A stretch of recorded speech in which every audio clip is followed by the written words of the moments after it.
All right, I'm here with the one and only Robert the Reaper Whittaker. Robert, how we doing, buddy? Good, mate. Good. Thanks for having me. Oh, no, come on. Thank you. Big fight this weekend, right? Dricus du Plessis. Mm-hmm. What are we saying? Mate, he's a guy that everyone thinks I'll whitewash. He's a guy that has absolutely nothing to lose. He's a guy that's been underestimated in the underdog in most of his bouts. That's dangerous. Yeah. That's a dangerous mix. And I understand the threat and the danger that he's going to bring come the weekend. Yeah. And to respect that, I've been training like a madman for the last 3 months, preparing for this. So, may the best man win come the weekend. I mean, that is the general narrative coming into this, right? Mm-hmm. I spoke to him before and I said, I've got to be honest. He might have saw a video that I did. I think you beat him everywhere. Right, you're better striking, better wrestling, better jiu-jitsu, more experience. You've been a world champion, but he's a human being, and he's 19-2, and he finds a way to win. You know what I mean? So you do have to take it very, very seriously. Sounds like that's exactly what you've been doing. Definitely. Well, because there's a certain level of advantage that comes with not having anything to lose, only everything to gain. Yeah. You know, and I understand that because I've been in his shoes. I've been the underdog, and I toppled all the Titans.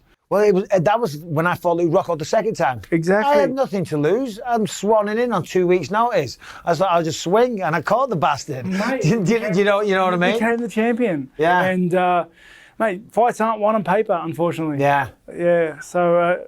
I understand that. I respect it, and I've worked for it. Yeah. Obviously, if you win this, you fight Israel Adesanya again. Is that a given? Has that been agreed? No, it hasn't been agreed. It's like... So the narrative is for him, definitely, but for you, not some... That's... Who knows? The narrative is just beat Dricus. Sure. Dricus. Like, just beat him. I'll worry about everything else afterwards, because everything else will be easier to deal with off a win. Yeah. Last time you fought was last September. It's been a while. It's been almost a year. Too long, because the fight fell through in February. Who was that against? Bloody hell. Come on, you must know. Costa. Oh, okay. Oh, that's right. Yeah. Costa. And then, like, the rumours were that UFC was coming to Sydney in September. They're like, do you want to wait for it? And I was like, no, it's been too long. Yeah. I need to put your fish, send your hooks out, your reels out, like whatever. Find out your feelers. Find out who wants to fight. Yeah. And, Dricus put his hand up. Did I see recently, I saw an article today where you said you want to fight again straight away.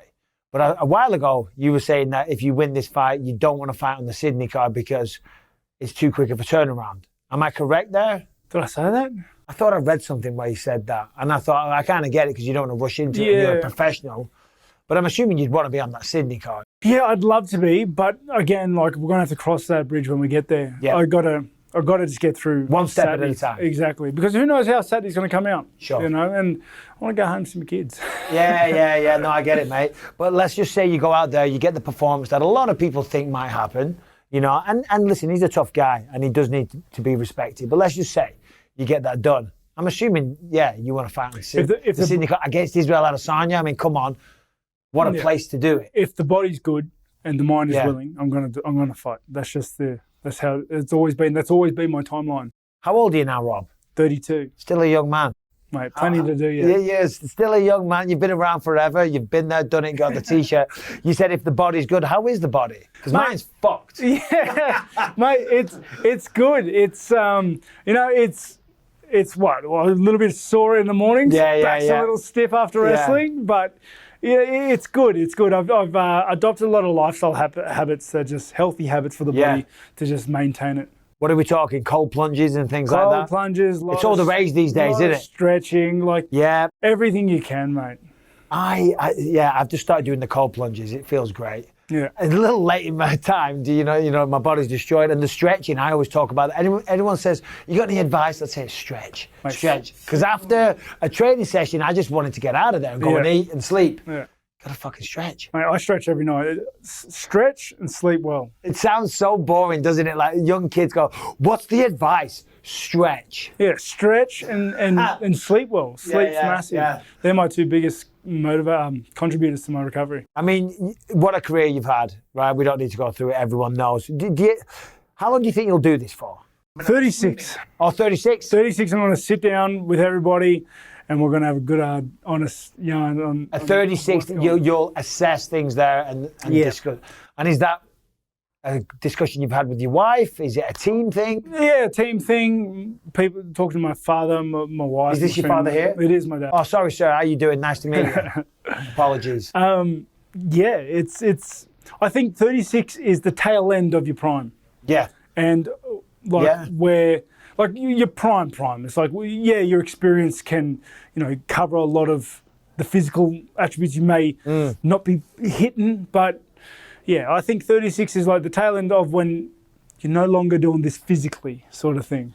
You're absolutely right, because towards my end, the mind was the best it ever was. Yeah. The body was starting to fail me. Yeah. Yeah, so... And there's a truth to that. It's like if the body's too sore to get through the wrestling sessions, you can't hang with the kids anymore. Yeah. And the wrestling is the toughest part as well. Oh, mate, definitely. It's the worst. Unless you've been born and raised by it, your body's just not used to it. It's just such a foreign concept. My son just had to retire because he's just got too many injuries from wrestling. He's a college wrestler. Blew out his knees, tore his tricep off the bone, all types of stuff. And all my injuries come from wrestling as well. Because it's just nightmarishly hard. It's I do believe in the same sentence, like it's the pinnacle of human athleticism. Oh no, without question. I don't understand, like for example, Bo Nickel, he's on the card this weekend. Yeah. I don't understand how he's able to wrestle so much. And he's fine. He doesn't have a single injury. I'm like, you son of a bitch. Yeah, but how have you done this? If he tried playing tennis, everything would break in his body. Exactly. You know what I mean? He can only wrestle now. What else are you good at? Do you play a bit of tennis, ping pong? I mean, I know you're a big gamer, but outside of fighting, what can you do? Is there anything I'm not good at, to be honest? Oh, come on. Humble as ever. No, honestly, I'm I don't know. What am I good at? I just stick to what I'm good at, sort of thing. In everyday life, I'm the clumsiest bastard on planet Earth. But when I'm doing martial arts, I'm somewhat got a little bit of finesse. Yeah. Are you similar? Are you coordinated? Rugby league, I was very good at rugby league. That was my thing. It's funny you mentioned rugby league. They're taking on South Africa on Saturday. Are they? Yeah, well, I don't know if it's rugby league, but Australia and South Africa compete Saturday. I think it's rugby. You're not aware of that? No. What happens if Australia get beat? It's not a good omen, is it, for the fight? Lucky I don't play rugby. You don't give a shit. Dricus does. He's like, they're all set up for a big sporting day in South Africa. They're going to go out, they're going to beat Australia, they're all going to get on the lash, and then after that, they're going to watch him beat you. Yeah. And it's going to be an amazing sporting day in South Africa. And there's going to be lots of sore heads the next day. What do you say to all the South Africans watching right now? Oh, mate, sorry. Sorry in advance. I'm going to have to call the party short. Yeah. Israel Adesanya and Alex Pereira. Do you think there should have been a fourth fight between those guys? Sure, mate. And a fifth and a sixth and a seventh. Why not?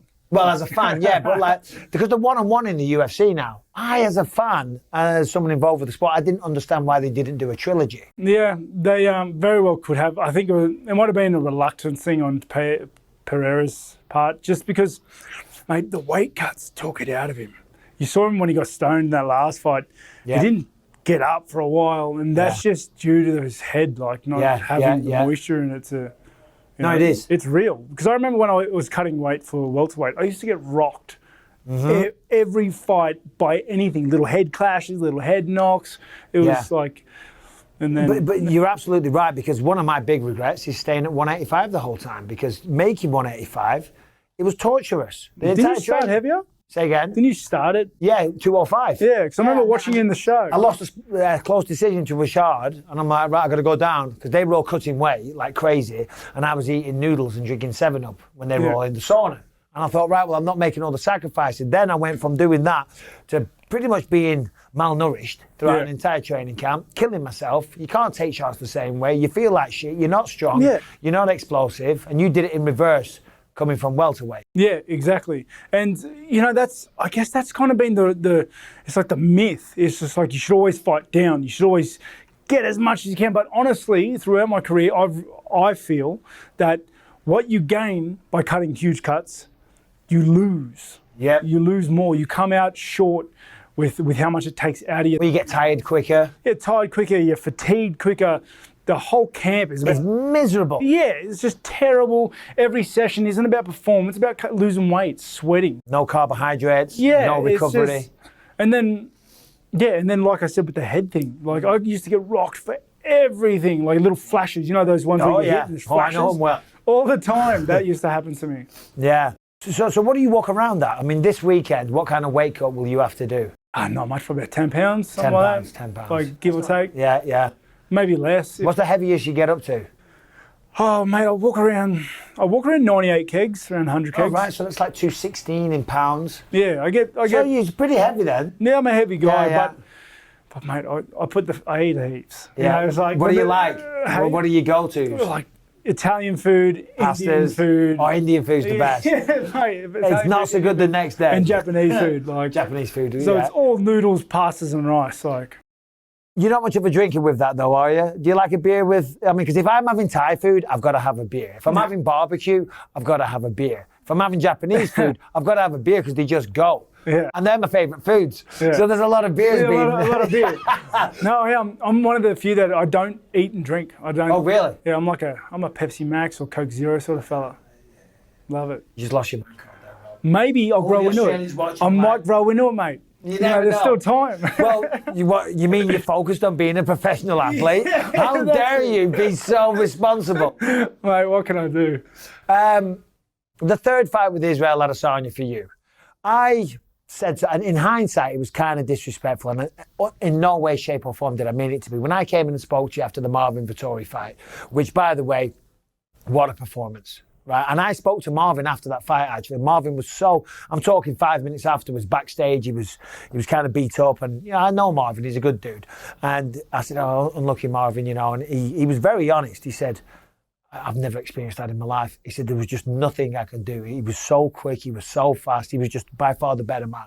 And I came in and I spoke to you, and I said, "You're clearly the second best middleweight on the planet." And you were like, "No, mate, I'm the most dangerous." And I was like, shit, that wasn't the right choice of words. Yeah. But when so my apologies. That's not how I took it anyway. Yeah, well, good, because it's not how I meant it. I was trying to give you a compliment, but my typical stupid brain. Israel Adesanya, though, that's the one you want to get. You want to beat him. What is the approach? How do you do that next time? Mate, well, I get the fight for one. Yeah, of course. And then I think, honestly, I just go out there and be myself. Yeah. Because you see, the first fight, I lost me confidence. The second fight, I took it back. The third fight's going to be a combination of what my experiences with him have forced me to become. Yeah, the losses to him and the challenge and the puzzle that he presents is what's pushed me to be better. It's been the hurdle and the obstacle I've been achieving, striving for to better myself. And you see every fight I level up, I show a new level, a new aspect of my game. And that's because of what he presented to me. He showed me my holes. He made me work on them. I went into that second fight and then I took my confidence back that, hey, it's not going to happen like it did in the first. Yeah. So this third fight with him is going to be a combination of everything put together of, he made me this and he's going to regret it. And I think a lot of people listening, a lot of fighters that have experienced defeats, it's a hard thing, isn't it, when you lose a fight? And a lot of people kind of lose faith along the way. But what you just said there, I totally resonate with. You do. It's such a cliche. You learn from your defeats. But like, for example, I do a podcast with Anthony Smith. He's struggled a little bit recently. And it's like, well, no, these are defining moments for you. It's how you handle it. Anyway, I just think a lot of fighters would resonate with what you said there. 100%. Be inspired by that. Mate, again, cliche. It's not how you get knocked down, it's how you get up. But it is. I know, we're not quoting Rocky movies. Hey, how many times you can keep coming? How many hits I fucking keep coming? Whatever, but it's true. Yeah, 100%. That's how you get better. That's how you learn. It's the only way you can get better. You can't get better if you don't struggle. And you know what? When you do finally do it, or you become the champ or whatever, it feels so much better. Yeah. And you get so much more respect from the fans. The harder the challenge, the greater the triumph, mate. Correct. All right, Dricus du Plessis, how's this one end on Saturday night? I'm going to go in there and try and finish him like I've tried finishing everybody else, but it's tricky to do. So I'll settle. Tricky is tricky. I'll settle. Oh, Dricky is tricky. That's the thumbnail. I'll settle for a win in any shape or form. But I'm going to go out there and put my best foot forward. Are you sticking around Vegas a little bit afterwards? Nah, straight home. You do that. You just get straight home. 4 kids at home. If I spend any more time, there won't be a home to go home to. Yeah. Will they all be watching? Yeah, definitely. Yeah. Yeah, they're excited. Amazing. Rob, all the best, mate. Big fan of you. You know that. Thank you very Good much, luck. Michael. Appreciate it.